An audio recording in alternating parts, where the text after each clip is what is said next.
이번 주 아날람은 19세 미만 청소년은 들을 수 없는 굉장히 높은 수위의 이야기를 합니다. 보편적이지 않은 성에 관한 이야기를 듣고 기분이 상할 수 있습니다. 또한 생물학적으로 논의된 여성, 남성의 이야기가 불편할 수 있습니다. 이는 전적으로 학계에서 발표된 이야기의 요약일 뿐이며 이것을 극복하기 위한 시도와 이것을 이야기하는 것은 다른 것임을 알려드립니다. 특히 노약자나 임산부는 청취에 주의하시기 바랍니다.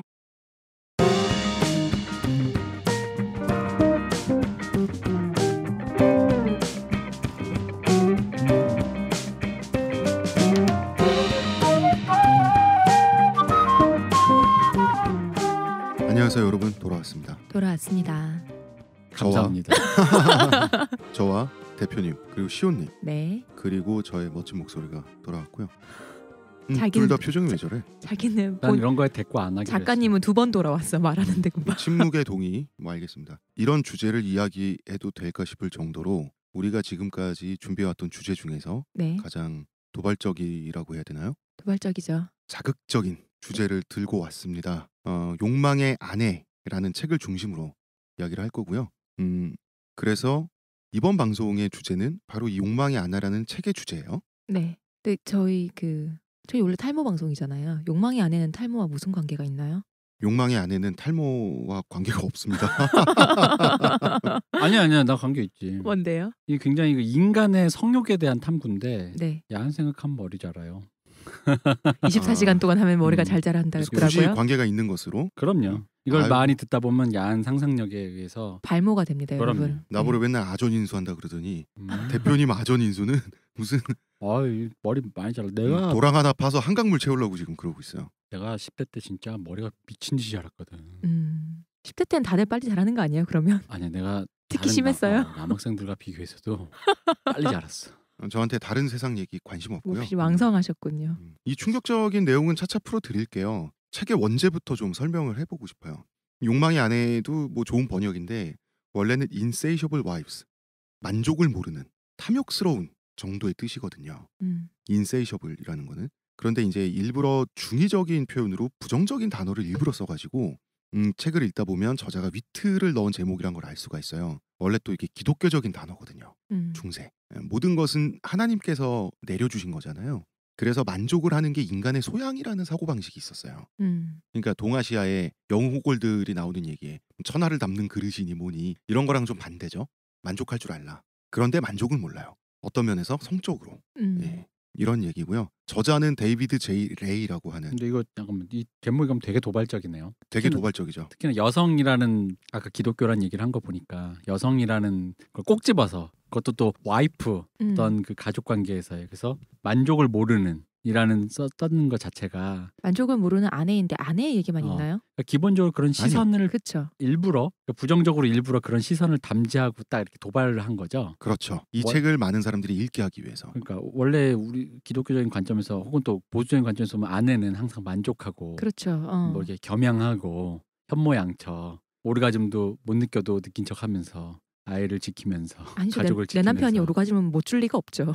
그리고 여기서 지금 만족을 못하는 것은 성적으로 남편만으로는 만족을 모르는 아내들, 성욕이 있는 여성들을 굉장히 비난하는 듯한 제목을 가지고 그러니까 네. 출발을 하죠. 저자는 데이비드 제이 레이라고 하는 박사님이세요. 이분은 미시시피 주립대에서 철학을 전공했어요. 그런데 대학원은 임상심리로 진학을 합니다. 석박사를 임상심리로 따요. 철학과 졸업생들의 루트 중에 하나죠. 우리나라도 그래요. 전 봐주시는 거 아니었어요? 관상 봐주시는 거 아니었나? 임상심리. 철학이 이제 직업적인 거랑 바로 연결이 안 되다 보니까 네. 이분은 주립대에서 철학을 전공해서 먹고 살아야 되니까 이제 철학하다 보면 인간 심리라든지 어떤 기본 개념이라든지 말솜씨라든지 이런 게 늘게 되니까 뭐 주립대에서 철학 전공했으면 공부 잘했을 거 아니에요. 임상심리에서 석박사를 따고 당연히 원래는 심리치료 전문이죠. 현재는 대기업 규모의 심리치료 센터가 있더라고요. 이 센터에 한 곳도 아니고 2군데의 임원이에요. 그러니까 원래는 인간의 심리를 직업적으로 접근한 사람이죠. 그리고 그 직업적인 필드에서 성공한 분이죠. 자본주의 사회에서. 한마디로 학자가 될 생각이 없었던 사람이에요. 그런데 이분이 그 초기 커리어를 쌓아나갈 때 뭘로 커리어를 쌓았냐면 성폭력 가해자, 그리고 피해자의 심리를 치료하는 일로 시작을 했어요. 음. 그러면서 이분은 하나의 의문이 들죠. 건강한 성생활, 건전한 성이라고 하는 것은 과연 무엇인가? 무엇이 불건전하고 어떤 섹스가 건전한가? 이 의문이 생긴 거예요. 그 기준이 과연 뭐냐는 거지. 그러니까 뭐 저희가 이분의 머릿속에 들어보지 않았지만 약간의 관심법만 동원을 하면 이를테면 이런 거예요. 생물학적으로 합당하면 건강한가? 예컨대 강간, 인간뿐 아니라 그 네, 동물계 모든 전체로 동물에서. 얘기를 네. 하면 수컷의 입장에서만 보면 생물학적으로 보면 강간은 전략 중에 하나예요. 유전자를 남기는. 왜냐하면 지금 이 사람이 성폭력 피해 가해 그 치료를 했었잖아요. 수컷은 대체로 새끼를 낳고 기르는데 에너지를 덜 쓰죠. 그렇죠. 예, 수태가 돼서 자궁 안에서 임신을 해서 그것도 엄청난 에너지고. 낳을 때 굉장히 그 힘듦 그리고 죽을 수도 있는데. 그렇죠. 네. 뭐 동물들이 다 그렇죠. 그런 위험을 야생에서 네, 그 위험을 암컷이 보통 가지고 있으니까요. 다 가지고 있죠. 대체로는. 아 그런데 되게 재밌는 거는 물고기는 가시고기 뭐 이런 것처럼 수컷들이 암컷 대신 책임지는 경우가 많은데 네. 왜 그러냐면 암컷들이 알을 먼저 낳기 때문이래요. 체외 수정을 하니까. 체외 수정을 물에서 하니까 네. 알을 이렇게 먼저 낳으면 거기다가 수컷이 와서 정액을 방사해야 될 거 아니에요. 그때 암컷은 이미 튀고 있는 거지. 이미 사라져 있어. 그러면 남은 거는 수컷들이 책임지는 게 가시고기 같은 것들이야. 이거는 특수한 경우죠. 물에 사는 물고기들의 네. 대체로는 암컷이 다 책임지죠. 신체적으로나 영양적으로나 뭐 일생의 시기적으로나. 그러니까 수컷의 입장에선 자기 씨를 수태만 시키면 오케이이기 때문에 자기 유전자를 전달하는데 뭐 윤리적이진 않지만 강간도 옵션이에요. 이게 자연계에서는 이런 일이 있다는 거죠. 한편 양육을 하는데 너무 많은 에너지가 드는 동물들도 있죠. 새 같은 경우. 새들은 왜냐하면 자기 몸에 비해서 알이 너무 커요. 그리고 둥지를 짓고 관리하고 보수하는데 많은 에너지가 들어가죠. 이 경우에는 수컷과 암컷이 함께 부부를 이뤄서 둥지를 관리하고 파트너가 알을 돼서. 낳. 네. 그렇죠. 그래서 뭐 인꼬 부분이 이런 말들이 다 여기서 났고요. 이런 경우에도 수컷의 입장에서는 강간을 했을 경우에 유리할 확률이 높아요. 다른 수컷의 에너지에 기대서 유전자를 남기는 데보다 유리하다. 또 다른 맥락에서 보면 암컷을 차지하기 위해서는 수컷들끼리 경쟁을 해야 되잖아요. 네. 대부분의 수컷들은 경쟁에서 탈락한다고. 그래서 왜 남자 생물학자들 붙잡고 다음 생에 동물로 태어나면 어떤 동물로 태어나고 싶냐면 다 암컷이라 그래요. 수컷은 그 경쟁 스트레스가 어마어마하고 그 과정에서 죽고 소수만 살아남기 때문에 그러면 경쟁에서 탈락한 수컷도 유전자를 남기고 싶잖아요. 당연히요. 유전자는 뭐 당연히. 감정이 없지만 네. 굳이 표현을 하면 그러면 본능적으로 그런 거니까요. 우월한 수컷의 감지가 소홀할 때 잽싸게 암컷을 강간한 다음에 도망가 버리는 거예요. 이런 경우는 도마뱀 종류에서 많이 이런 사례가 나타나요. 그러면 뭐 리처드 도킨스식으로 표현을 하면 이 경우는 강간을 하려고 하는 유전자가 후대에 남아서 그 강간이 지속되는 거죠. 그 종 내에서. 그래서 이거를 생물학자들은 인간의 경우에서 갖고 오면 진화 생물학자들은 이거를 하층민 남성들한테서 강간 비율이 높은 거를 이걸로 설명을 해요. 진화 생물학자들은. 그런데 또 사회문화적으로는 다를 수도 있을 것 같아요. 네, 그렇죠. 그러니까 이게 인간이 성욕이 나서 발정이 난다. 그러니까 발정이 나는 건 발정까지지 섹스랑 연결짓지는 않아요. 그러니까 섹스는 이제 복잡하다 보니까 문화적이고 학습의 영역이라는 거죠. 그래서 이제 실험 결과로 보면 원숭이를 개체해서 학습이 제거된 상태로 키운 원숭이를 키워놓고 나중에 이제 이성이랑 붙여놓으면은 성욕이 발정이 나는 순간에도 자위를 한다 그래요. 그러니까 학습이 안 된 상태고, 그러니까 보통은 성욕이 난다는 거지 그게 이제 강제로 섹스로 연결되는 경우는 약간 구분지어서 보는 편이거든요. 외려 그건 사회 문화적인 거네요. 예, 그렇죠. 그래서 범죄 심리학 쪽에서는 보다면 주로 이제 이거는 어떤 발정 성욕의 문제라기보단 여성이나 사회에 대한 증오 그리고 피해 의식의 그 뒤틀린 방식으로 표출되는 어떤 그 표현 양식으로 보는 거지 그것을 성욕의 관점으로는 잘 보지 않아요. 왜냐하면 성욕은 발정까지만이라고 인정하는 거죠. 그거를 통해서 섹스라는 구체적인 행위를 하는 거는 그러니까 예를 들어 이 사람이 만약에 자연 상태 아무것도 거세된 아까 원숭이처럼 상태에서 인간 여성을 잡아서 인간 여성의 그 성기에다가 자기 성기를 삽입한다라는 그 구체적인 행위를 한다라는 건 약간 다른 별개의 문제로 본다라는 거죠. 그러니까 너무 막 미치고 환장하겠으니까 자기 성기를 만지거나 어떻게 비비거나 해가지고 뭔가를 위로하는 행위를 하는 것까지가 본능으로 본다는 거죠. 그래서 강간은 인간에 있어서는 약간 오히려 특히나 지금같이 어쨌든 자연 상태 인간은 없잖아요 이제는. 네. 어쨌든 사회문화적으로 굉장히 복잡한 상태에서 사람이 살다 보니까 그런 상황에서는 이제 강간은 어떤 본능의 영역으로는 보지 않는 편이라고 일단 하고 요게 이제 재밌는 게 그 2005년에 한국 심리학회지 사회문제 볼륨 1이라는 곳에서 강간 통념 수용도 그 성역할 역할 태도 및 음란물 접촉과의 관계라는 논문에서 나와요. 그러니까 성욕은 발기로 이어지지 성관계 욕구로 이어지지 않는다. 성관계는 학습이다. 그러면 만약에 그 말이 맞다고 하면 진화 생물학자들은 과거의 신체적 우월함을 지금의 경제적 우열 관계로 단순 치환해 놓고 그쵸. 인간의 복잡성을 무시한 채 너무 어떤 동물 사회가 아니라 동물 세계와 대입을 했다. 비슷하게 이렇게 볼 수도 생각한 있- 거네요. 그렇죠. 그리고 일단 인간이 사회생활을 하다 보니까 예를 들어 문명이 없었던 원시 시대라고 쳐도 그 원시 시대에 어떤 여성을 강간해서 진짜 완전 말도 잘 없던 시대에 네. 여성을 강간해 자기 소유물로 하는 그런 시대에 그거를 본능의 단계로 보느냐 이미 그 상태에서 사회 문화적인 학습의 단계가 존재한 거를 보느냐에 따라 조금 의견이 갈릴 수가 있어요. 그러니까 진짜 신석기 사람들 막 여성을 강간해서 뭐 자기 네. 소유를 하는데 그거 본능적인 건가? 사회 문화적인 건가? 약간 그건 애매하잖아요. 네. 어떻게 보느냐. 왜냐면 인간의 본능의 단계는 어디까지 거슬러 올라갈 수 있는가? 호모 사피엔스 이전에 어떤 단계까지 볼 수 있는가로 보면 애매하니까 그걸 단순히 진화의 관점에서 우리가 그랬다라고 퉁치기에는 조금 좀 어려운 거고 그리고 보편적으로는 동물도 유혹의 수단을 쓰고 강간보다는 오히려 암컷의 상대방을 살해한다든가 암컷이 성욕이 없다 보니까 성욕을 유발하게 그 암컷이 기르고 있는 자식을 살해한다든가 등의 행위를 통해서 관심을 돌리고 인정을 받지 약간 강간은 잘 안 한다는 거죠.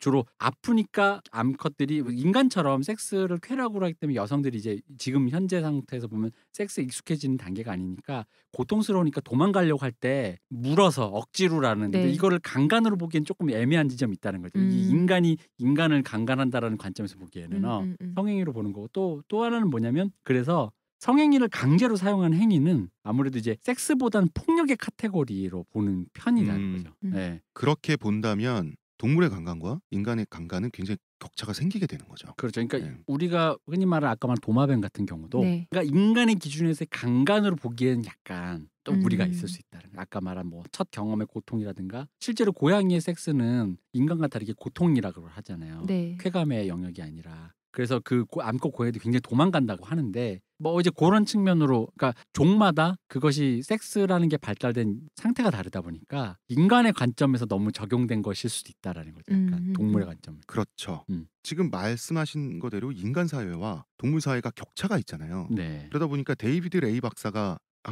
생각한 것은 든 의문은 생물학적으로 의미가 있으면 생물학적으로 합리적인 방법론이면 그러면 여기서 인간 사회 생물학적으로 합리적이란 거는 그냥 종족을 번식한다. 그러니까 내 유전자 DNA를 그냥 남긴다잖아요. 그죠? 그런 차원에서면 강간이라도 뭐 용인이 되는가 말도 안 되잖아요. 네. 인간 사회에서 이건 도저히 용인될 수가 없는 거 어느 문화권에서 강간을 용인해.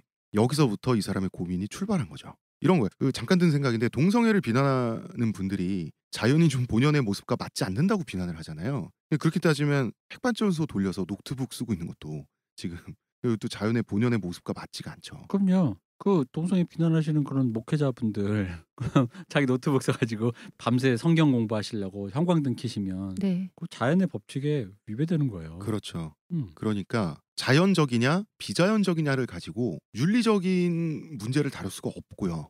생물학적으로 합당하다 하더라도 인간 사회에선 윤리가 아닐 수가 있는 것이고 이런 것 때문에 이 사람은 과연 건강한 성이란 무엇인가? 강간은 절대 건강한 성이 아니죠. 네. 라는 질문에 천착하게 되는 거예요. 자동차도 타면 안 돼. 핸드폰 쓰면 안 되고. 어. 여기서 그냥 생각만 하고 넘어가면 직업인이고 답을 구해보겠다고 뛰어들면 학자가 되는 거잖아요. 그렇죠. 데이비드 레이 박사는 뛰어들었어요.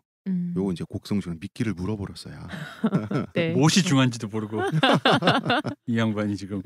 그리고 생물학적 요구에 위배되는 행동을 하는 게 인간이라는 동물의 특징이잖아요. 그래서 레이 박사는 진화론으로는 설명할 수 없는 성생활을 하는 사람들을 인터뷰하기 시작을 했죠. 그러면서 진화 생물학은 물론이고 인류의 고전부터 각 시대의 문화까지 드립다 파서 그걸 인터뷰하고 연결을 시켰어요. 이래서 나온 책이 욕망의 아내란 책이에요. 이 제목은 막장 드라마 제목인데. 네.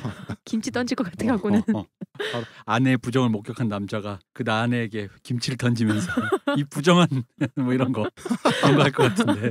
김치랑 아직 자르지 않은 그 그렇죠. 무상태의 깍두기 포기채로. 그걸로 막 이렇게 휘두르면서 그래서 우리 이거 제목 지금부터 고민이라니까. 뭐가요? 아니 우리 저 업로드할 때 제목에 욕망의 아내라고만 딱 써놓으면 뭐야 이번엔 막장 드라마야? 그럴까봐. 아닙니다. 책입니다. 그것도 학술서예요. 학술서. 네. 욕망의 아내는 인간의 유전자가 명령하는 생물학적인 요구 있죠. 너의 유전자를 남겨서 번식하라는 거잖아요.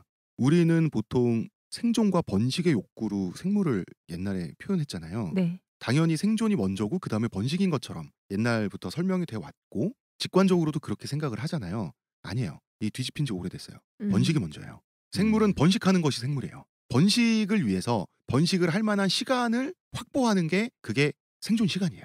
아 그렇겠네. 생존을 오래 할수록 번식할 확률이 높아지니까. 그런 거예요. 그렇죠. 이거랑 비슷할 수 있을지는 모르겠는데 저는 갑자기 생각나는 게 세계 전쟁 같은 거 했을 때 그렇게 큰 전쟁 후에 갑자기 베이비 붐이 팍팍 일어나잖아요. 그때 갑자기 애들이 많이 낳고 이런 생각이 갑자기 들거든요. 실제로 이게 여담인데 2차 대전 끝나고 독일에서 태어난 아이의 네. 그 시대에 태어난 이후에 태어난 아이의 유전자 조사를 한 결과 10분의 1 가까이가 대략 10%가 네. 소련 어. 그 당시 러시아 사람의 어. 근데 이게 뭐 강간의 흔적인지 뭐 합의적인 연애의 흔적인지 모르겠으나 알 수 없지만 네. 맞아. 아, 그런 제가 거. 정확히 말씀드릴게요. 그 강간이에요. 그게 뭐냐면 그 독소 전쟁을 하면서 소련 땅에서 독일 나치 군대가 너무 많은 잘못을 해가지고 현재 러시아 땅에서 엄청나게 깨지다가 소련군이 다시 반격을 해서 독일군을 국경 바깥으로 몰아낸 것으로도 모자라 베를린까지 역관광을 치고 들어가 버린단 말이에요.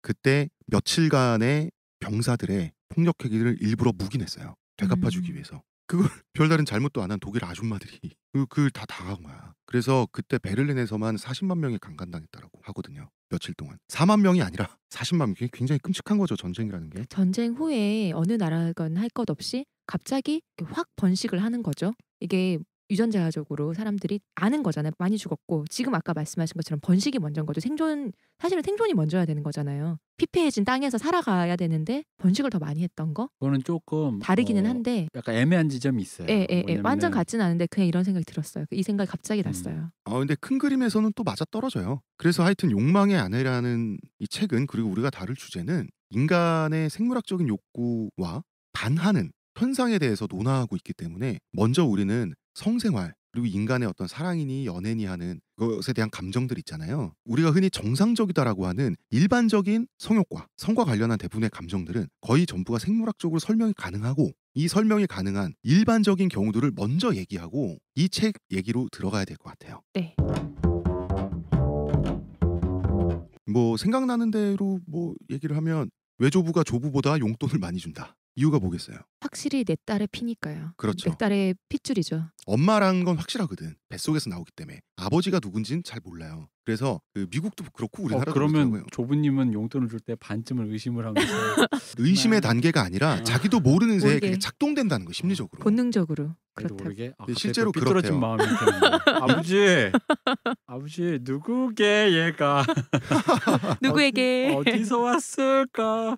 이게 제가 옛날에 봤던 자료는 미국에서 크리스마스 선물 순위, 아이가 있으면 크리스마스 선물, 이게 경제 계급이 이제 비슷한 그 외가와 친가가 이거를 설정해두고 크리스마스 선물을 받았을 때 그 가격대를 조사해본 결과 훨씬 높게 나타났어요. 외조부가 아이들에게 주는 게 가격대 훨씬 높다는 얘기시죠. 예. 왜? 확실하니까. 자기 딸의 아이가 확실하니까. 그것은 근데 내 딸의 아이가 확실해서 더 많은 선물을 주겠어, 이 차원이 아니에요. 나도 모르게. 음. 근데 생각해보면 우리 왜 그냥 왜 아는 아기가 어떤 여자를 만난 나이가 좀 있는 뭐 이렇게 엄마나 아빠나 아는 사람을 만날 때 이모라고 부르지 고모라고는 잘 안 부르잖아요. 기억의 개인적인 경험에 그리고 이모들이 잘해주잖아. 개인적인 경험에도 고모보단 이모지. 그러니까 어디 식당에 가도 이모 이렇게 부르지 고모 이렇게는 안 부르잖아요. 저는 그게 우리나라 문화인 줄 알았는데 세계 공통적인 문화더라고요. 이모가 가장 친하다. 나와 그러니까 더 가까운. 학렬에 하나 높은 그 친척 중에서 가장 나를 잘 대해주는 사람이 이모라는 거예요. 고모들은 왜 그러는 거야?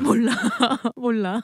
뭐 그런 거 아닐까요? 고모들이야말로 아니 고모들도 예뻐하겠죠. 예뻐하는데 음. 보면은 보통 주변에 봐도 뭔가 고모들은 사무적인 느낌 안 나요? 언니의 아이를 오빠의 애보단 더 예뻐하는 것 같아요.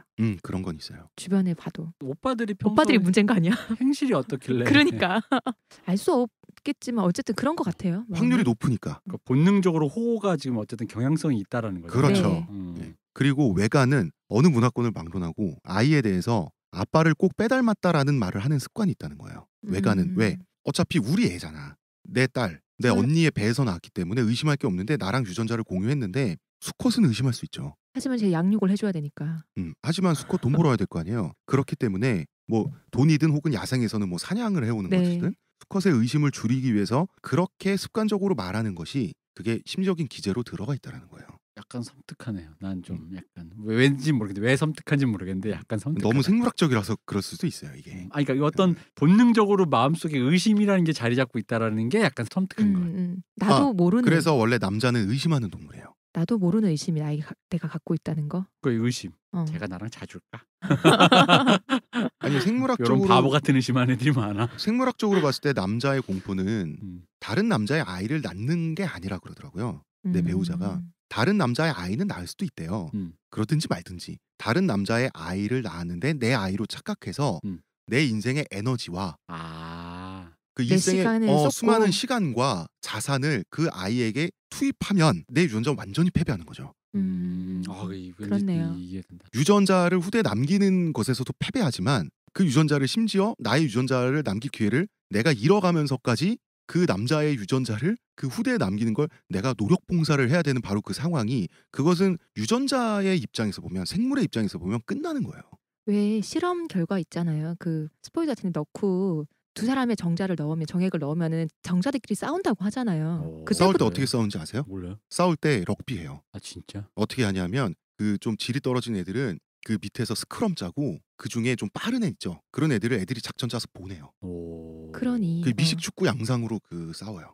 정자들끼리 두 팀이. 그러니까 한 남자의 정자들만 여자의 질 안에 있을 때는 지들끼리 이거는 그냥 칼루이스가 이기는 거예요. 지들끼리 직선으로 달려가면 되는데 다른 남자의 정액과 섞이는 순간 갑자기 팀이 돼요. 나는 어렸을 때 내가 항상 너무 비실비실해서 그런 생각이 들었어. 이게 그 몇 억분의 뭐 일이라고 하는데 네. 그럼 나보다 더 비실비실한 사람들이 내가 이길 정도면이라는 생각이 갑자기 나는 어렸을 때 그 얘기를 처음 들었을 때 그런 생각을 했거든. 이게 보통 가장 튼튼하고 가장 빠른 정자가 수정되는 줄 알고 있지만 그렇지 않아요. 아 그래요? 네, 그렇지 않고요. 볼복? 아니요. 그러니까 당연히 많이 힘없는 애들이야 떨어지겠죠. 근데 그 수정이 되기 전까지 난자를 뚫고 가기가 힘들어요. 그러니까 앞에 먼저 가는 힘 있는 애들은 뒤에 내가 수정된 나의 정자를 위해서 앞을 뚫어주는 거예요. 먼저 가서 애들이 녹아요. 그 산에 녹아서 뚫어주고 그 안에 들어가는 애는 가장 먼저 간 애가 아니에요. 그럼 센 게 아니라 얍삽한 거네. 어떤 면에서 그럴 수도 있어요. 아니죠. 선택받아서 그렇게 됐을 수도 있죠. 뭐 완전 이거 도련님이잖아. 너로 정했다.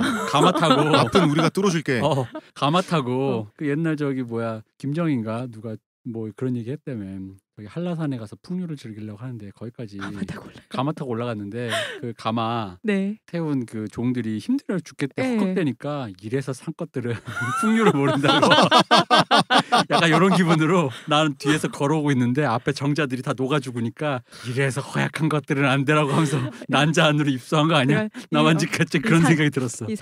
이러면서 이 산 것들이 무엇이가 중요한지도 모르고 이 안은 따뜻하군 뭐 이러면서. 그러니까 하나의 유전자를 남기기 위해서 그러니까 왜 딱 배란이 됐을 때 섹스를 해서 몸속에 정액이 들어가서 정자가 들어간다고 해서 수정되지 않아요. 그런다고 바로 애가 생기는 게 아니에요. 정말로 확률이 희박하거든요. 예전에 저 이제 가정 배울 때 가정에서 이런 생물 파트가 있어요. 그래서 얘기를 하실 때 그 날짜에 맞춰갖고 한다고 해서 반드시 애가 생기는 게 아니다. 너네 하나하나는 정말 희박한 확률로 태어난 애들이라고. 근데 그 안에서 제일 먼저 가는 애들이 아니에요. 제일 먼저 가는 애들은 왜 그 확률이 떨어지겠어요. 여자의 몸은 임신을 하면은 굉장히 너무 큰 리스크가 있단 말이에요. 그래서 그걸 막아요. 막을 때 애들이 들어가게 해주기 위해서 유전을 남기게 하기 위해서 먼저 간 애들이 그 쳐주는 거죠.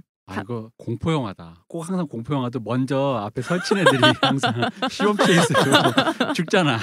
공포 영화의 특징은 모험심이 너무 많은 사람들이 가장 먼저 주고 겁 많은 사람들이 중간에 죽고 적당한 사람들이 끝까지 살아남아서 한 명 아니면 두 명이 살아서 이런 느낌. 왜냐면 이 진짜 정자는 아무것도 하는 게 없고요. 들어가면은 딱 머리만 들어가는 거 외에는 아무것도 없어요. 그 후부터 수정되는 여자 몸이 모든 걸 다 하잖아요. 그러니까 생물학적으로 그때부터 여자가 부담하는 것들이 많기 때문에 출산의 위험도 그렇지만 임신했을 때도 죽기도 쉽고 왜 그럴 거 아니에요. 만약에 동물이다 치면은 임신을 했어요. 도망 못 갈 거 아니에요. 누가 쫓아오면. 그런 것처럼 너무 큰 위험성이 있으니까 그렇게 쉽게 임신을 하지 않는다는 거죠. 그렇죠. 바로 되는 게 아니에요. 임신. 그래서 나온 또 이론이 뭐 이 이론은 논란의 여지가 많습니다만 여자는 임신과 출산 뭐 여자뿐만 아니라 대부분의 암컷들이 동물의 임신, 출산, 양육이 힘들고 고통스럽고 위험하기 때문에 더 많은 섹스의 쾌감이 있어서 더 많은 보상을 받아야 될 거 아니에요. 그거라도 그래서 뭐 그런 거. 그래서 섹스를 할 때 작동하는 신경 자극의 양이 남성의 3배에서 9배 사이라는 이야기가 있는데 다른 이론도 있다는 얘기가. 그러니까 이게 뭐 이런 얘기는 이제 우리가 통념적으로 많잖아요. 여성의 오르가즘이 더 길고 깊고 더 거대하다. 멀티 오르가즘이라고 하니까요. 남성이. 근데 이제 요즘의 연구 결과에는 이런 연구가 좀 많대요. 그러니까 사실상 오르가즘으로 얻는 쾌감은 여성과 남성이 거의 대동소이하다. 근데 이제 여성이 인간의 여성도 그렇고 보통 암컷이 성행위를 통해서 오르가즘을 얻는 경우가 극히 희박하고 특히 암컷이 오르가즘 얻는 짐승이 굉장히 드물기 때문에 그 사회문화적으로 또 특히나 억압된 그런 여러 가지 고충이 네. 있다고 여성이 남성에 비해 오르가즘 얻는 횟수가 적잖아요. 남성이 거의 99% 얻잖아. 사정시에 얻는 거죠. 사정시 얻는 건데 네. 여성은 성관계를 한다고 100% 얻는 게 아니니까 그러다 보니까 남자들도 아마 이렇게 생각하시면 될 거예요. 여러분 남자들 혼자 이렇게 성경을 많으시거나 혼자 위로를 많이 하셔서 모르겠지만 여러분 처음 자위하실 때 생각해 보면 엄청 거대하고 깊고 긴 오르가즘을 느꼈을 거예요. 이거 뭐야 신세계야. 아마 그런 관점에서도 그런 거 있고 남성들이 오르가즘을 느낄 때 그 뭐냐면 행위에 집중하다 보니까 좀 더 행위 집중적인 움직임을 보이는데 반해 여성이 오르가즘을 느낄 때 어떤 무슨 뭐 땀이 난다든가 신음소리가 커진다든가 등이 활처럼 휜다든가 여러 가지가 시각적으로 많이 포착돼서 생긴 통념이라는 얘기가 있어요. 그러니까 여성이 좀 더 시각적으로 많이 포착이 된다는 거지. 오르가즘 얻는 장면이. 남자는 사실 영화에서도 보시면 남자 하다 끝나잖아. 보통. 흡하면 끝나는 거예요. 근데 뭐 여성은 영화에서만 표현되는 상징적인 의미로도 뭐 남자 등을 활킨다든가 네. 여러 가지 머리를 많잖아요. 뜯고. 뭐 커튼을 쥐어잡는 이게 어떤 그런 것들이 많은 걸 봤어도 그러니까 그런 어떤 통념이 강해진 거고 실제로는 비슷하다. 그러면 이제 이런 얘기가 있어요. 뭐 멀티 오르가즘은 뭐고 네. 질 내에서 이렇게 클리토리스 위주의 그게 아니라 지스파스 느낌 네, 오르가 네. 그러니까 그거는 마치 있긴 한데 그건 마치 인간으로 쳐도 남성 중에 100m를 9초에 뛰는 사람들처럼 특이한 케이스인 거지. 그게 마치 다음 단계 있잖아요. 여성은 모두 다 그렇게 될 수 있는데 아직 개안이 안 돼서 그 단계까지 못 가다 보니 너가 개발이 안 돼서. 그런 건 아니라는 거지. 근데 그거를 여성의 전반 결국 모든 여성은 다 그런 단계로 갈 수 있다라는 걸 상정해 버리니까 이제 여성의 뭐 오르가즘이 그런 깊고도 넓고 위대하다 이런 약간 오류가 있다라고 그러니까 얘기하더라고요. 그 가설들이 오고 가는 이유들이 두 가지가 있는데 일단 인간의 성이라고 하는 게 다른 의학 분야보다 늦게 그 연구가 시작이 된 부분이 있고요. 두 번째는 남자들의 체질은 성적 특징은 대체로 대동소이한 반면에 여성들은 개인들마다 편차나 그런 것들이 굉장히 다양하다 그러더라고요. 그렇다고 하더라고. 자궁이나 이런 그 안쪽에 생김새가 굉장히 다 다르다고. 그러니까 그 신경의 양도 굉장히 예. 틀리대요. 그리고 그러니까 거기다 아까 앞서서 얘기했던 우리 성관계가 사회학습적인 분야로 발전하다 보니 여성이 사회학습적으로 학습된 그 기제들이 너무 다른 거라는 거죠.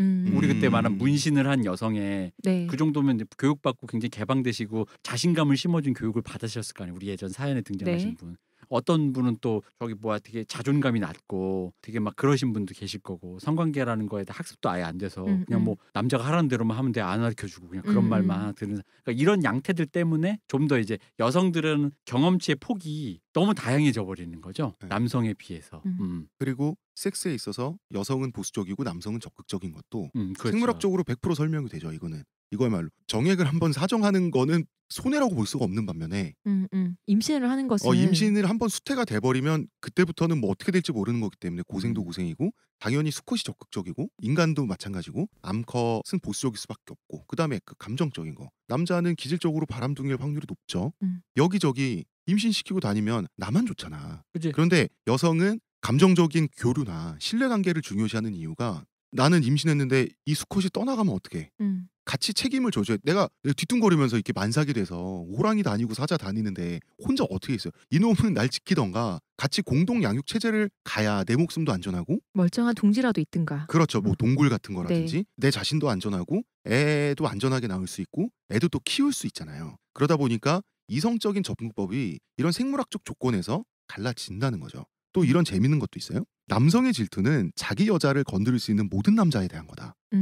자기 그러니까 여자라고 하는 건 유전적으로 대단한 재산이에요. 그러니까 남자는 다 늑대라는 둥 뭐 이런 얘기를 하잖아요. 왜 남자가 남자친구나 하잖아. 왜 남자가 여자한테 그런 얘기를 하잖아요. 옷을 왜 그렇게 입고 다녀?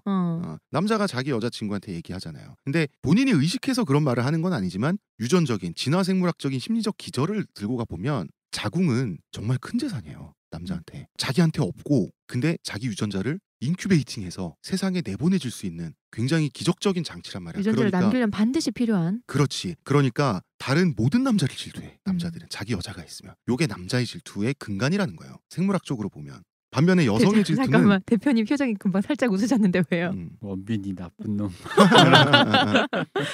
뭐 이런 느낌. 반면 여성의 질투는 얼마 없는 우월한 수컷을 두고 느끼는 감정이라는 거예요. 자기한테 더 편한 양육 환경, 출산 환경을 보장해 줄 수 있는 거는 뭐 힘이든 재산이 됐든 뭐가 됐든 뭐가 있는 남자죠. 즉 얼마 없는 우월한 수컷을 두고 여럿이서 느끼는 질투의 감정이 여성의 질투라는 거예요. 근본적인 얘기만 하는 거예요. 네. 그러니까 생물학적인 차원에서. 네, 네, 네. 생물학적인 차원에서. 그래서 그 대표적인 예가 인기 가수의 콘서트에서 깍 하고 소리 지르는 거 있죠. 자기도 모르게 비명이 나온다라고 하잖아요. 이것은 인기 가수가 우월한 수컷으로 인식되기 때문이라는 거죠. 나 여기 있어요 라는 뜻이죠. 우월하죠. 또 눈을 감고 고개를 끄덕이시는 대표님. 아니 내가 콘서트에서 나는 왜 그렇게 소리를 질렀나 갑자기 허망한 마음이 되게 들었어. 우월한 수컷이에요. 네. 우월한 수컷에게 난 왜 그랬나 갑자기 또 자기 반성하면서 나는 무엇을 위해 나 여기 있어요. 여기 한번 봐주세요. 그리고 일부일처제와 가부장제가 동의어가 아니라는 거. 가부장제는 뭐냐면 자기 여자가 다른 남자와 관계에서 아이를 낳으면 아까도 말씀드렸지만 자기 인생의 유산이 타인의 유전자가 지속되는 데에 자기가 소모되고 자기는 끝나버리잖아. 네. 이 공포에서 생겨난 게 가부장제라는 거지. 음. 여성을 통제한다. 너 집 밖에 나오지 마. 차도로 쓰고 다녀. 이런 것들. 이런 것도 생물학적인 것과 연관이 있죠. 그 다음에 일부일처제 얘기를 하면 일부일처제는 여성과 남성 사이의 계약이 아니에요 원래. 남성들끼리의 계약인가요? 그렇죠. 여성을 사이에 두고 싸우는 집단 내 수컷들끼리의 내부 경쟁이 집단의 에너지를 너무 소모시키면 어떻게 되겠어요? 다 죽겠죠. 다른 집단과의 경쟁에서 밀리니까 여기서 생긴 집단의 조직력과 전투력을 유지하자라고 하는 합의에서 생긴 남자들끼리의 계약이에요. 그래서 사실 일부일처제가 처음 이렇게 생겨날 때 인류 문화 사회에서 처음 생겨날 때 이거는 굉장히 남성 중심적인 문화에서 생겨난 거예요. 즉 사이좋게 나눠 갖자라는 거예요. 그렇죠. 하나씩만. 하나씩 나눠 갖자. 그래서 인류 전체 문화권의 수를 가지수를 나눠 보면 이 중에 일부일처제는 20%밖에 없어요. 1차 가부자로 내가 갔어야 되는 건데. 이거는 인류가 뭐 호모사피엔스 역사가 100만 년이니 뭐 이러는데 이거는 정말 한순간 훅 지나온 그 짧은 시기 그렇죠. 맞아요. 일부일처제인 거예요. 그리고 그나마도 현존하는 일부일처제가 전 세계 문화권 종류 수를 따지면 20%밖에 없다고 합니다. 1처 다부제보다는 네. 그 일부 일처제 상대된 개념은 오히려 다처 다부제가 맞아. 네. 이런 경우가 이제 그 인디언 사회에서도 발견되고 중국의 소수민족들, 흑묘족, 백묘족 그 묘족들의 어떤 일파, 그 부족 일파에서 발견되죠. 다처 다부제. 한마을 사람들이 다 하는, 다 같이 그냥 하는 여기에 이유가 있어요. 왜냐하면 한마을 사람들이 한 집단 내에서 남녀들이 자유 섹스를 하잖아요. 네. 그러면은 아이가 나오잖아요. 남자들이 안 싸워요. 공동 양육하면 되니까. 누구인지 모르기 때문에 다 같은 내 자식이에요. 사실은 이런 문화도 자연적인 게 아니라 의도적인 거예요. 그러면은 집단 내의 결속력이 너무 좋거든. 그래서 옛날에 중국 무협지 보면 묘족들 건드리지 말라고 하는 게 한 명만 건드려도 어디 가서 죽잖아. 그러면은 형제가 400명이고 아버지들이 300명이고 누구 한 명한테 잘못하면 부족 전체를 적으로 돌려. 다 가족이에요. 묘족하니까 네. 우리나라 걸그룹에 묘족이 있습니다. 네. 예. 피에스타의 차오르 씨라고. 예, 묘족인 걸로 알고 있어요. 깜찍하더라고요. 그래서 이걸 갖고 또 헛소리를 하셨지. 김구라 씨가. 진짜요? 빅토리아가 나왔을 때 그 한족이 대부분인데 묘족을 보면 무슨 생각이 드냐 뭐 이런 식이야. 이건 마치 야 대통령이 계속 경상도 사람인데 저런 사람 보면 무슨 생각 드세요라는 되게 이런 류의 질문이잖아요. 그니까요. 그래서 잠깐 묘족이 묘족이지 뭐. 그러니까 못하는 짓인지. 그렇게 배워가는 겁니다. 네. 그렇습니다. 또 이제 이런 경우도 있어요. 그 어떤 부족 같은 경우는 여자 입장에서 남편이 뻔히 있는데 자기가 평생 성적으로 즐길 상대를 파트너를 지목을 해서 남편한테 그냥 알려요. 남편도 오케이해요. 그럼 이 남편과 이 아내의 섹스 파트너는 아주 내밀한 형제 관계가 돼요. 왜냐하면 아내가 자식을 1명을 낳든 2명을 낳든 3명을 낳든 이거야말로 슈레딩거의 고향이에요. 누구인지 모르니까. 누구인지 모르기 때문에 어쨌든 그냥 반반이라고 이 애가 나의 유전자를 물려받았을 확률은. 그러니까 이 아이를 더 안전하게 지켜주고 아이한테 좋은 것을 물려줄 의무는 둘이 같이 갖고 있는 거예요. 그 일을 같이 하다 보니까 필연적으로 우정이 있어야 돼요. 이런 것들이 부족 전체로 확대되면 그게 이제 과거의 묘족 사회가 되는 거고 막 이런 거거든요. 그러면은 사회적인 결속력이 어마어마하죠. 그렇기 때문에 주로 이제 소수민족들한테서 이런 형태가 많이 나타나요. 동방불패에서 그 동방불패 일족이 묘족이잖아요. 예, 그러니까 이제 뭐 베트남의 그래요? 네, 묘족이에요. 예, 묘족이에요. 보면은 약간 집단 난교하는 것 같은 씬이 나와요. 근데 아마 이게 이런 거를 그냥 그런 식으로 사파로 나오니까 그게 이제 사파적으로 한족들이 표현한 것 같은. 보기에는 네. 저 문란한 것들 집단 난교를 막 하지라는 식으로 얘기하지만 그렇게 하지 않고요. 어떻게 하냐면 밤에 그 집집마다 남자는 집을 소유할 수 없어요. 남자는 약간 그 여자들이 부리는 공동 재산 같은 거예요. 집은 여자 거예요 다. 남자는 집이 없어요. 그래서 오늘 자기가 성욕이 있다 싶은 가임기 여성은 집에 불을 켜놔요. 밖에서 그 불빛을 보고 남자들이 노래를 불러요. 분화방인가요? 그런 거예요. 노래를 불러서 가장 낭만적으로 노래를 잘 부른 녀석한테 문을 열어주는 거예요. 가서 그 안에서 자는 거예요. 늘 똑같은 사람인 거 아니에요? 아니에요. 그건 또 그렇지 않은 걸로 알고 있어요. 그래요? 왜냐하면 그러다 보면 잘생기고 노래 잘 부르는 남자는 그 인기가 좋을 것이고 또 못생긴 남자, 좀 이렇게 매력이 없는 남자 있을 수 있잖아요. 그건 또 약간 공산주의라 가지고 야 오늘 제 생일인데 오늘은 내가 제 죽을게. 근데 계속 또 이렇게 365일 해준단 생일일 말이야. 순 없잖아. 아이 그러니까 그런 남자들한테도 조금의 기회라도 준다는 거지. 그런 식으로 어쨌든 균등하게 분배를 했다는 거죠. 어쨌든 그러면은 모든 부족의 가임기 남성과 여성이 일종의 그 묘한 우애 관계 같은 게 있는 거예요. 다 같은 형제고 다 같은 경쟁자면서 뭐 자매이기도 하고 모든 여자들이 다 나의 애인이기도 하고 지금 그런 상태로 시족사회, 부족사회가 유지가 되어 온 거예요. 그거를 무슨 뭐 난교를 하는 식으로 그 안에도 엄정한 룰이 뭐 있고 의식을 하는데 사파적인 의식을 하니까 뭐 난교스러운 뭐 이런 식으로 이제 들어갔는데 한족들이 보기에는 쟤네는 애미도 없고 애비도 없고 이런 식으로 하니까 이제 그런 식으로 보였겠지. 저는 궁금한 건 그러면은 불을 켜 있는 집은 많지 않을 거 아니에요. 근데 집을 소유할 수 없다고 했으면 어디서 자? 누군가는 방에 못 들어간 사람이 있을 거 아니야. 여기서 얘기하는 건 남자는 다 노숙자라는 얘기죠. 그러니까 아니 홈리스야. 모든 묘족이 다 그렇다는 게 아니라 사실은 그 부족의 좋은 관계를 결속력을 유지하는 방식 중에 하나다. 그것이 보통은 이런 식의 성생활을 가지고 있는 부족들의 특징이 있더라고요. 전 세계 제가 관찰을 했을 때 굉장히 많은 숫자에 그 지역의 주류 민족에 갇혀 있는 소수 민족의 경우에는 그 숫자적인 열쇠를 있잖아요. 결속력으로 해결을 해야 되니까 이런 경우가 많더라고요. 이런 케이스가 중국에서도 나타나고 러시아에서도 나타나고 그 동남아 지역에서도 나타나는데 혈통은 다 다르지만 어떤 공통점이 있냐면 정말 머릿수가 많은 주류 민족에 둘러싸여 있어요. 정체성을 유지하기 위해서는 결속력이 굉장히 강해야 되니까 그들의 호구지책이네요. 그렇죠. 그러니까 부족 전체가 한 가정이 되는 방식이에요. 이것이 뭐 그런 것이 있고요. 지금 잠깐 삼천포를 샜는데 우리가 지금 하고 있는 얘기가 우리의 성적 감정들이 어떻게 생물학의 영향을 받는가? 네.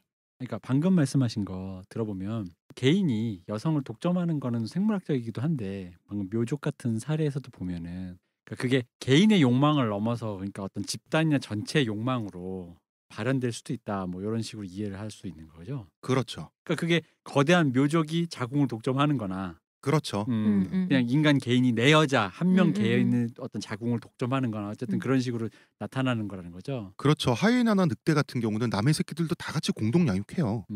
자, 그리고 이건 좀 위험한 얘기인데 어디까지나 현실이 아닌 환타지라는 점을 강조하고 남성들은 강간 환타지가 사실 흔하게 나타나죠.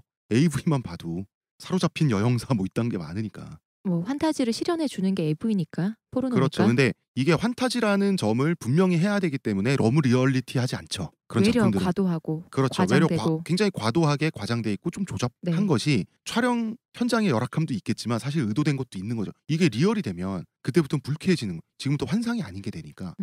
그리고 이제 여성 같은 경우는 그러니까 이제 심리학자들, 진화생물학자들이 그 섹스 판타지를 가지고 딱 보면은 분명히 강간 판타지 는 남성에게서 절대적으로 많이 나타나고 어떤 당하는 환타지 있잖아요. 네, 강간을 당하는 환타지. 그렇죠. 예, 그 능욕당하는 환타지는 어디까지나 환타지지만 여성에게서 많이 나타나는데 이거를 진화생물학적으로 어떻게 접근할 수 있을까? 학자들이 생각을 해보니까 이건 학자들이 내놓은 가설이에요. 네. 야생에서는 자신을 겁탈하려면 자기 배우자를 때려 죽여야 될 거 아니야.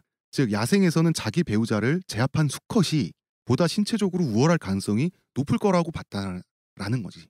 그래서 좋은 씨앗에 대한 욕구가 이런 식으로 발현되는 게 아닐까.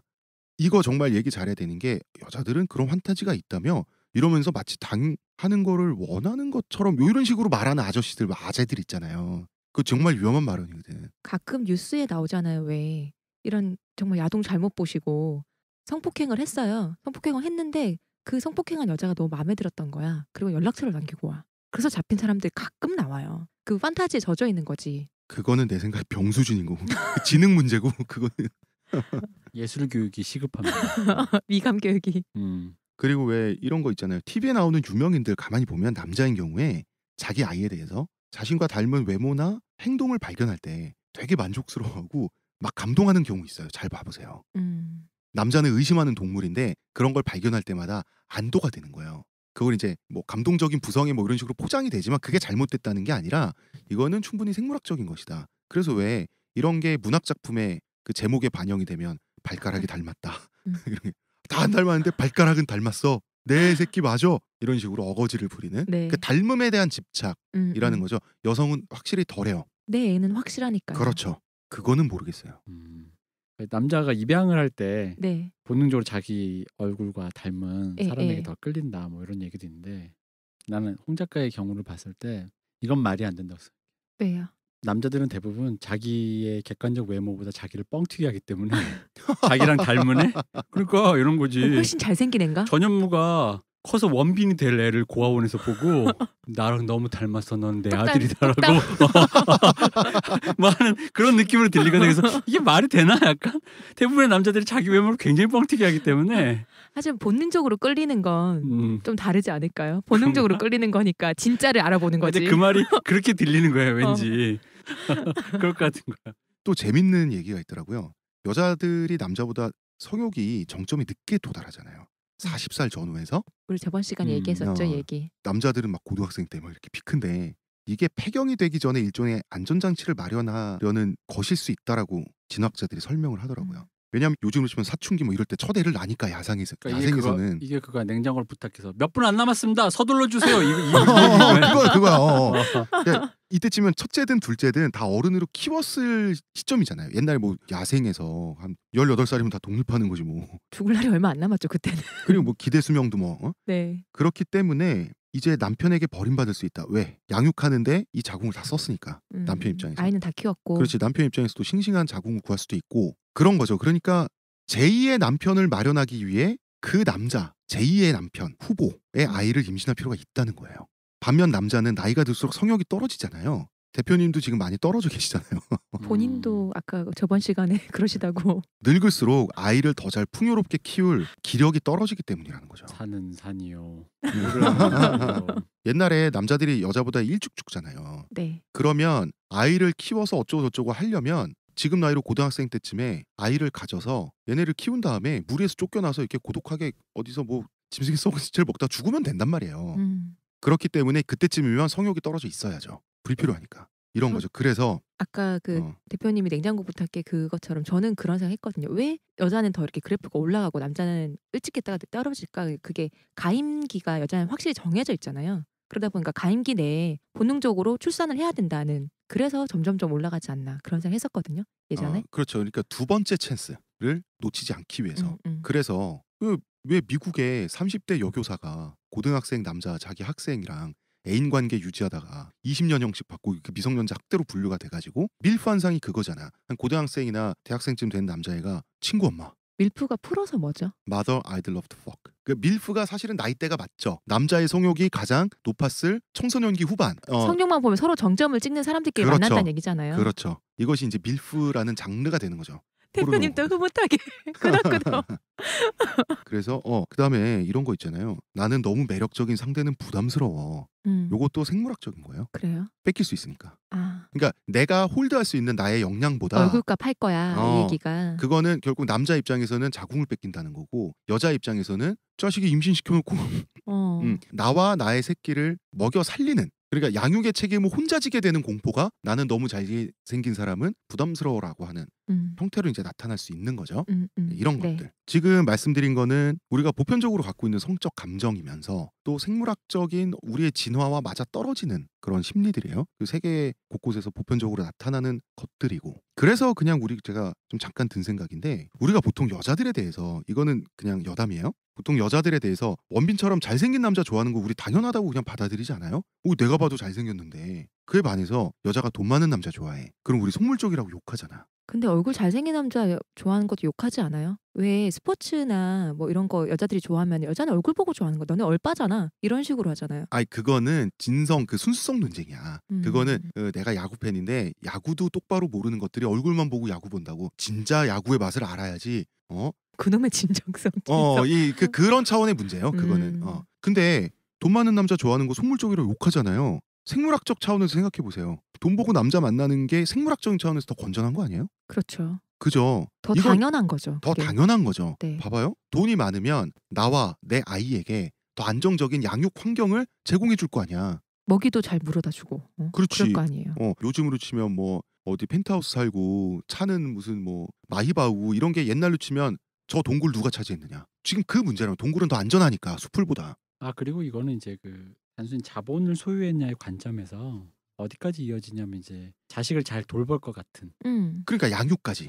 왜냐면은 자식에 대한 관심 있는 남자가 지속적으로 어쨌든 자원을 더 제공할 확률이 높다는 거죠. 그렇죠. 아무리 부자라도 임신만 시켜놓고 도망간다는 거지. 꺼져 이러면서. 그러니까 한 푼도 못 준다. 한 이러면서. 푼도 못 준다. 그 내가 어떻게 알아? 내가 어떻게 알아? 그 내인지 어떻게 알아? 그리고 이제 화장실 다녀온 사람의 그 마음으로 내가 어떻게 알게 뭐야 이런 사람도 있으니까 그 어떤 사람의 선호도가 자본의 소유 넘어서 자식을 좀 더 돌볼 수 있는 그런 류의 애정이 좀 있어 보이는 사람에 대한 선호까지로 간다라는 거죠. 그래서 근데 자상해 보이는 그것을 남자. 그러니까 여성은 남성에 대해서 보수적이면서 이 사람이 어떤 사람일까? 믿을 만한 사람일까? 음. 이걸 계속 감별하잖아요. 한 발 물러서서. 수세의 입장이잖아요. 방어적인 입장이고 좋게 말하면 고를 수 있는 입장이고 여성은 남성을 골라야 하는 입장이고요. 그리고 그렇죠. 그거는 뭐냐면 이 남자가 신체적으로 우월하고 매력적이고 힘도 세고 사냥감도 잘 갖다 줄 것 같고 하지만 나 임신하고 애 낳는데 도망갈 놈이 아닌 거는 이 사람이 인품을 확인해야 되잖아. 그러니까 데이트라든지 대화라든지 이런 기술들을 발전시켜 올 수밖에 없는 거죠. 그 생물학적으로 건전하다보단 좀 더 이제 유리하다는 표현이 좀 더 맞을 것 같고 건전보다는 유리하다.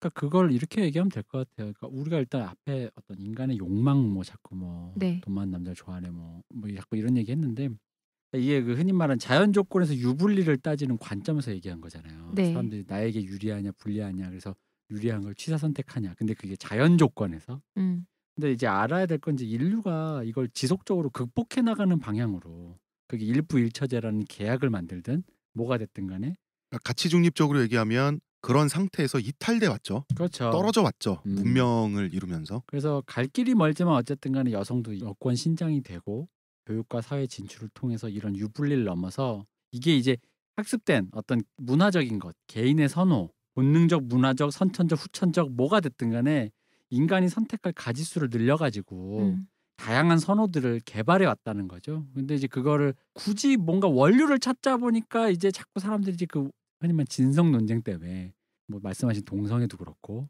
뭐 무슨 뭐 진정한 사랑에 뭐 어쩌고 그렇고 그런 것도 있을 수 있는데 어쨌든 간에 인간은 그런 식으로 극복해 오려고 했다는 걸 잊지 말아야 된다라는 거. 그러니까 우리는 이미 그거를 그런 상태까지 왔다라는 거. 그 상태에서 각자의 선택의 존중까지도 해왔다는 상태로 인지하고 결국은 그래서 욕망의 아내라는 책이 방금 대표님 말씀하신 것과 결국은 맞아떨어져 가게 돼 있어요. 자, 그러면 우리가 왜 우리의 연애 감정, 성적인 우리의 본능 이런 것들이 이렇게 생물학적 요구와 이렇게나 맞아떨어지는가? 왜 당연한 일이기도 하거니와 그것이 우린 생물이니까요. 이 얘기를 왜 했냐면 이렇게 생물학적으로 다 설명할 수 있기만 하면 참 편한데 문제는 생물학적 요구에서 완전히 벗어나는 행동을 하고 심지어 즐기는 사람들이 존재한다는 거죠. 생물로서 네. 도저히 할 수 없는 어떻게 보면 좀 바보스럽고 어떻게 좀 광기에 선택을 하는 사람들이 존재하고요. 그 사람들은 우리 사회에서 문란한 괴물 같은 굉장히 더러운 취급을 받고 있고 이 사람들을 인터뷰한 책이 욕망의 아내예요. 자연 상태에서라면 없었을 그렇죠. 이해되지 않는 어떤 행동들이 예, 자연 상태 뭐 있을 수 있지만 논리적으로 설명되지 않는. 네. 그래서 이 책의 소제목이 진화를 넘어서는 섹스의 심리학이에요. 진화에서 벗어나 있어요 지금. 진화 생물학에서. 자, 그래서 어떤 얘기를 할 거냐면요. 욕망의 아내라는 책은 인문학적인, 사회적인, 생물학적인 지식을 동원해서 이제 채우면서 내용을 그 부부, 커플들을 인터뷰한 게 막간에 자꾸 들어가 있어요. 야설인가요? 좋다. 야설 고백이에요.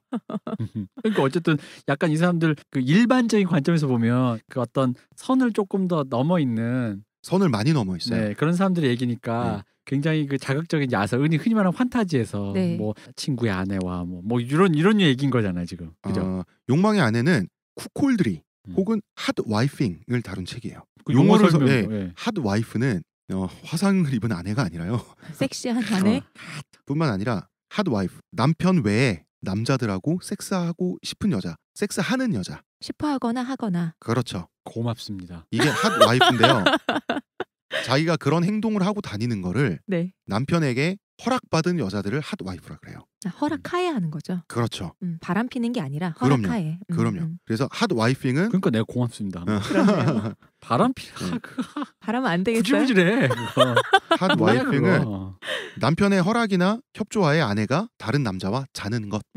섹스 자체. 근데 잔다라고 하는 거는 제가 이렇게 하는 이유가 종류가 어마어마해요. 손만 잡고 이게 자는 거 쓰리썸일 수도 아니에요? 있고 연애일 수도 있고 뭐 일반적인 섹스일 수도 있고 그러니까 이 성욕일 양태가- 수도 있고 그냥 그렇죠. 어떤 감정적인 유대일 수도 어. 있고. 양태가 어마어마하기 때문에 그냥 제가 자는 것이라고 제가 방금 표현을 했고요. 그러면은 쿠콜드가 뭐냐? 쿠콜드라는 단어가 계속해서 나와요. 오쟁이진 남편. 오쟁이 지다도 잘 모르실 수 있거든요. 오쟁이 지다는 자기 여자가 다른 남자와 자는 거, 섹스하는 거 그걸 오쟁이 지다라고 하거든요. 근데 그거에서 끝나진 않아요. 오쟁이진 거는 뭐냐면요. 아내가 다른 남자의 아이를 베서 수컷의 최고의 생물학적 공포가 실현되는 것. 그 아이를 나의 돈과 내 인생과 내 에너지와 내 감정으로 키움으로써 아내를 임신시킨 바로 그 남자 있잖아요. 아이의 생부와의 유전적 대결에서 완전히 패배하는 것. 그런 사람이 오쟁이진 남편이고 그것이 영어로 쿠콜드예요. 쿠콜드는 뻐꾸기 쿠쿠에서 나온 말이거든요. 그렇죠. 뻐꾸기가 남의 둥지에 그렇죠. 알을 낳고 도망가니까. 네, 그러면은 그 둥지를 원래 가지고 있던 새는 모든 에너지를 다 뺏기고 전혀 엉뚱한 뻐꾸기를 키우고 그 뻐꾸기는 그 새에 원래 있던 알들을 다 깨서 죽여버리잖아요. 즉 둥지 털리기, 둥지 털린 남자 이것이 쿠콜드예요. 쿠콜드. 아내를 다른 남자에게 빼앗긴 남자 이것이 쿠콜드고요. 그러면 쿠콜드레이는 뭐냐면 오쟁이를 지는 행위. 모르고 오쟁이 지는 게 아니라 오쟁이를 지는 행위예요. 동의하고 섹스하게 그렇죠. 하거나 동의하고 연애하게 하는 것. 아내를 빼앗기는 상황을 그냥 묵인하는 것 혹은 기꺼이 아내를 내어주고 아니면 심지어 아내를 설득해서 마음대로 해도 돼. 요거 일본 말로 네토라레. 네토라레, NTR. NTR. 요 행위를 쿠콜드리라고 해요. 그 유명한 NTR이 이것이로군요. 그렇습니다. 그리고 스윙은 뭐냐면 바꾸다는 거죠. 아내 바꾸기. 혹은 아내 빌려주기. 아내 빌려주기. 근데 스와핑하고는 구분을 해야 돼요. 스와핑은 아내 바꾸기잖아요. 서로 1대1로 바꾸는 거. 우리나라 통화 수업 하듯이 옛날에 이명박 정부 때 스윙은 남편과 다른 남자 사이를 아내가 스윙하는 거예요. 왔다 갔다 그러니까 왔다 갔다 그네타라는 하는 거죠. 거예요. 스윙 이렇게 흔들린 거잖아요. 양쪽에 그렇죠. 같이 있는. 잠깐 좀만 더 설명해 줘요. 그게 뭐가 다른 스와핑은 거지? 1대1로 바꾸는 걸 스와핑이라고 하는 거예요. 그래서 그러니까 스와핑 제- 쌍으로.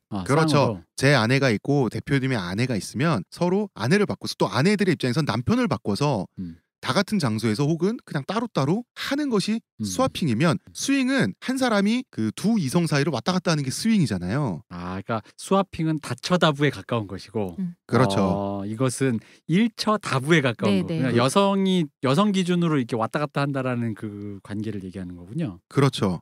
그래서 이제 남편이 일단 기본적으로 있잖아요. 남편이 있고 남편 말고 다른 남자. 그 다른 남자는 파트너일 수도 있고 오래 지속되는 관계일 수도 있고 이 남자는 계속 갈아칠 수도 있는 거예요. 어쨌든 남편은 고정이 있으면 남편과 다른 남자 그 사이에 존재하는 여성 그런 행위를 부부가 하는 것을 스윙이라고 하고 이런 부부들을 스윙어라고 하는 거죠.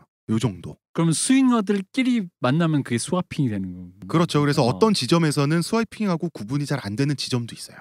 네. 우린 대충 그런 걸 통쳐서 그냥 스와핑으로 알고 있잖아요. 그렇죠. 근데 아닌데요. 그 안에서도 아니야? 저는 스와핑은 완벽한 쌍으로 만나는 걸로 알고 있었어요. 이건 좀 그렇죠. 스윙은 그렇지 않잖아요. 스와핑이라고 할 때는 부부 교환이에요. 영어 사전 찾아보니까 스윙을 찾아보니까 와이프 스와핑. 그러니까 왔다 갔다 하는 건 와이프만 있는 것이 스윙이에요. 여기서 성적 주도권은 마치 그 남편과 다른 남자가 아내를 공처럼 주고받는 것처럼 얘기를 하지만 사실 성적 주도권은 여성한테 있는 거죠. 그러니까 표현이 그런 거예요. 왜냐하면 여성은 마음대로 다 할 수 있는데 남편은 그러지 않은 상태. 요걸 스윙이라고 하니까. 스윙 자체가 그네고 스왑은 바꾸는 거잖아요. 그렇죠. 그러니까 네. 딱 그렇게만 생각하면 되는 것 같아요. 그다음에 이제 폴리아모리라고 하는 것은 다중연애 혹은 다처다부. 서로의 무기나 어떤 커플이 있을 때 남편도 그래도 되고 아내도 그래도 돼요. 그래도 되기로 하고 사랑은 둘만이서 하기로 하고 그러니까 정신적인 사랑은 둘만 하기로 하고 육체적 사랑은 어떤 사람들과 해도 상관없다의 형태도 있고 정신적 사랑도 다중으로 하는 형태도 있고 이런 다처다부. 요것이 폴리아모리. 요거는 제가 제 친구분이 아시는 분이 부부가 이런 분이 계시대요. 그래서 웃긴 에피소드가 남편한테 전화가 왔대. 아내가 지금 다른 남자와 모텔에 있었는데 남편이 전화가 와서 뭐라 그랬냐면 야 지금 차 빼라고 전화 왔어. 그게 중요한 거죠. 그 모텔 앞에 거기 야 차 빼. 내 차인데 전화 온 거지. 그 자기 번호로 전화 온 거지. 그래서 뭐 그랬다라는. 자 이거는 남편들의 입장에서는 이상하죠. 레이 박사의 관심을 끈 거는 세상에 워낙 이런저런 사람 다 있으니까 그런 사람도 있겠지. 그런데 이건 생각보다 많고 첫째, 두 번째는 하나의 문화적인 집단을 이루고 있을 만큼 자기들끼리는 많고 네. 그 안에 그 룰도 있고 그러니까 쿠콜주의 혹은 핫와이프잉을 하는 패턴도 공통점이 많다. 즉 그렇다면 인간에게 이러한 비논리적인 속성이 숨어 있다는 것에 주목을 했던 거예요. 그러니까 성폭력 치료 그 센터에서 일하다가 여기까지 온 거예요. 이 사람이. 그러니까 저자는 이분은 남편이 아내를 다른 남자에게 바치거나 아내가 다른 남자와 자는 것을 아무렇지 않아 하거나 뭐 심지어는 즐기면서 보거나 이런 부부들을 인터뷰를 하면서 느낀 거는 너무 멀쩡한 사람들이에요. 그러니까 자기도 편견이 있었던 거지. 그런데 인터뷰이들이 너무 멀쩡한 사회인들이고 특히나 서로를 너무나 존중하고 정말 사랑하더라는 거예요. 본인이 평소에 갖고 있던 편견과 다르니까 더 이제 끌려 들어간 거지. 그리고 지금 이거 2부죠? 마지막 이걸로 할게요. 지금 데이비드 레이가 자기 책에서 영국 비평가 헤브록 앨리스의 말을 인용을 했어요. 이 책에 인용이 돼 있는데 제가 읽어볼게요. 남자들은 여자에게서 자기들과 똑같은 종류의 성적인 정서를 찾지 못하자 여자에게는 성적인 욕망이 없다고 결론 내렸다. 되게 멋진 말이죠. 근데 핫와이핑을 한 남자들은 헤브록 앨리스가 비판한 그런 바보 같은 게 아니라 상식적인 결론을 내렸잖아요. 거기서 한 발 더 나가서 아내가 원한다면 다른 남자도 상관없다. 심지어 그런 것이 나는 즐겁기까지 하다. 그래서 쿠콜주의의 원인이 하나가 아니에요. 그래서 우리는 3부에서 본격적으로 책 안으로 이제 들어가서 인터뷰들에 집중하면서 이야기를 해보자는 거죠. 저희 뭐야 나는 이거 다른 남자도 상관없고 심지어 그 모습을 보는 게 즐겁기도 하다는 거에서 네. 재밌는 장면이 떠올랐어요. 어떤 거요? 그 일본의 유명한 감독 기타노 다케시의 네. 3대4 곱하기 10월이라는 영화가 있어요. 거기서 보면 기타노 다케시가 자기 이제 동네 중간 보스 정도 되는 동네 야쿠자 뭐 보스인데 걔를 이제 형님 하고 다니는 진짜 부하가 있는데 중간에 자기 여자랑 자라 그래요. 자기랑 만나는 어떤 외지에서 온 애들도 뻔히 보고 있는 방에서 다 앉아가지고 형님한테? 아니 동생한테 내 여자랑 자라. 아 형님 그건 좀 아닌 것 같습니다. 빨리 자라고 이 새끼야 이러면서 자. 그러니까 안 서는데요. 싫은데 여자도 싫고 싫은데 둘 다 막 때리니까 기타로 다케시 때리니까 어쩔 수 해. 남자가 하면서도 약간 이게 찜찜한 거야. 근데 갑자기 하다가 야 이거 하더니 갑자기 기타로 다케시가 벗고 그 남자 뒤에 덮치면서 형님 왜 이러세요? 그러니까 가만히 있어봐 이 자식아 이러면서 그랬더니 밑에 깔린 자기 여자친구 넌 저리 꺼져 이러면서 자기가 그런 장면이 있어. 그 동생을. 근데 그 굉장히 웃긴 장면인데 웃기고도 골 때리고 참 복잡 미묘한 감정이 드는 그러니까 동생을 장면인데. 자기 여자 자게 하더니 본인이 그 동생과 자는 거죠. 그죠. 그런 식으로. 그래서 거의 근데 자기는 그 동생을 거의 겁탈 수준으로. 그러면서 더 웃긴 건 뭐냐면 그 다음 컷이 남자 기타로 다케시만 빼놓고 다 우울하잖아 지금. 네. 뭐 여자 입장에서도 우울하고 그 옆에서 쳐다보던 애들도 우울하잖아. 기타로 다케시가 앉아서 뭐라 그러냐면 자 이제 손가락 잘라 이러는 거예요. 왜요? 그랬더니 너 내 여자랑 잤잖아. 그래서 진짜 울면서 잘라. 그게 뭐야? 근데 너무 웃겨 근데 그 장면이. 강간도 당했는데 손가락도 잘라야 돼. 뭐 그런 장면이 갑자기 생겨났습니다. 내일 이어질 3부와 과연 얼마나 맞을지는 모르겠습니다. 그 영화 하루 동안 한번 찾아보세요. 진짜 웃겨요. 그러면 내일 방송 듣기 전에 그 영화를 한 편 보시고 네. 주무시고 내일 출근길에 저는 다시 한번 이 얘기 드리고 싶은데 저희가 이 방송을 하는 이유는 여러분의 발모를 위해서입니다. 네. 어디까지나 발모를. 이 진심을 알아주시고요. 야한 생각 정말 도움됩니다. 24시간 동안 야한 생각 하시고 여러분 내일 뵐게요. 내일 뵙겠습니다. 수고하셨습니다.